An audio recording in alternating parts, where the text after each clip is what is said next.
one thing that I think people don't know about me, even in my own office, is that deep down, I am country.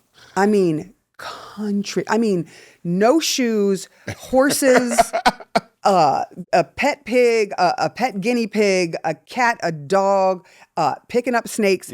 Picking up snakes. No jokes. That's for real. country. I'm not afraid of them. Picking up snakes a religious country or just picking up snakes? No, just like they were there. Not like talking to snakes, but just picking up snakes. We had rat snakes hanging from a tree. I don't know what a rat snake is. They're these big black snakes, and they would get up in trees. And so sometimes you'd look up and you're like, oh, there's a rat. Now, listen, that sounds like a nightmare to 90% of the people I know. They're like 99%. I think you're underselling a big black snake hanging from a tree as being a nightmare only to 90% of people. Yeah. I know, because people, the symbol is the symbol that a snake is, but actually they're really interesting creatures. I mean, I don't see you picking them up at any time. I'm not trying to argue against them as interesting creatures. Yeah. Just not hanging from a tree outside my house. No, thank you. Yeah, I have no fear of that.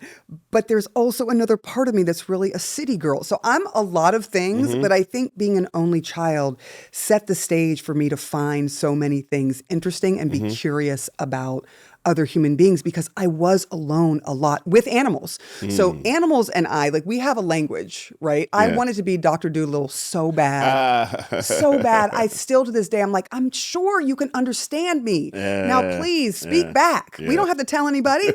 Speak back. I'll keep the secret. I'll keep it a secret, I swear. Yeah. So there's a shared language there, but sometimes humans confound me. And I think that's from being an only child. Yeah, partly. I mean, I think that's I don't have the animal thing. I'm not an animal person. My family has a dog. I do not have a dog. Okay. So it's just like So you're still trying to figure out humans, just in general. I'm still stuck on humans. But I do think that that it's interesting, because you just said a bunch of things. Like, it wasn't until I started to prepare for today that I found out that you were from Florida. Is that the country thing? That is. Because Florida's a lot of things. It is. People think of Florida can be a lot of things. And I am very much like that. I am a lot of things, because I was in the country as a child. Yeah. We lived in several places. California is also home. Okay. So we lived in several places. But I lived in the country part of, like, what is North Florida. Oh. So, okay. and then. So that's on Miami Lakes or something. I moved to Miami Lakes. Okay. And that's where I finished high school. Is Miami Lakes, because I know, is that a suburb of Miami? It's not just Miami Lakes. It's Hialeah, Miami Lakes. Okay. Right. And so it's just a whole different life. So I have had as many lives as cats have, and then some. So when people are talking to me, they don't realize that I can talk like this all day long if you want me to. Like, but it's natural. Like, I grew up around it. Like, what's the problem? Look at you. Well, it's funny because my dad lives in Alabama, still lives in Mobile, Alabama, and I will go back, and my wife will be like, "Oh, your accent's kicking in," and it's just, for me, it's just like, it happens because it's easier to talk to people that way. Like, and it's natural. It's not like I'm not faking it.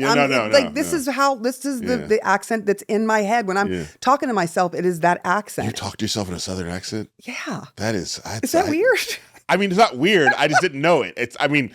People with Southern accents, of course, talk to themselves in Southern accents. Right? I just didn't know that your Southern was so embedded that it was like, you're girl, you better. Yeah. You need to, okay, wait, I got to just tell this story. Okay. So when I was a kid, my mother is British. So imagine this. Oh my God. I know. See, pause for a second. A lot of things. Because here's the thing about you too. I was on the edge, like, we were both in this. We came up before the internet knew everything about us. Right. So I remember seeing you on TV and just being like, okay, she's something, but I don't know what she is exactly. It could be black, could be mixed race, could be Sri Lankan. I don't know. But she's something. She's something. I like that you threw Sri Lankan in there. Yeah, no. Yeah, I like that. That's a good pull. Because I lived in India and people thought I was Indian. Of course they did. Right? No, there's nobody surprised. And so and then you Google, it's like, you're also the journalism that you probably kept everything off the internet. And, I was like, who cares? Yeah, no, right? for sure. There was a part of me that said, who cares? But there is also a part of me that's like, you need to know that this human being has a lot of different parts to her. And I used to be afraid to admit some of the parts that existed. And the country part, when you're in the city, was one of those things, because people would think they're like, oh, she dumb. Oh, she's...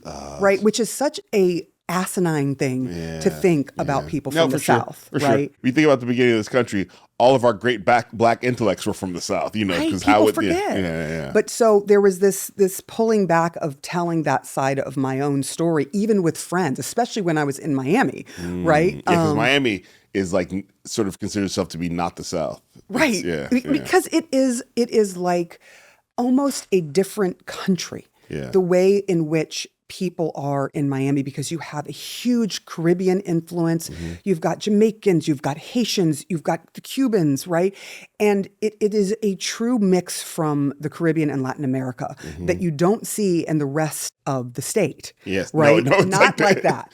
It's very much like California, where California should be 6 states. Yes. And Florida should be at least 3. Yeah. There's just, it's like the middle of it is different. That, you know, the panhandle is different. Then you've got the southern part of it.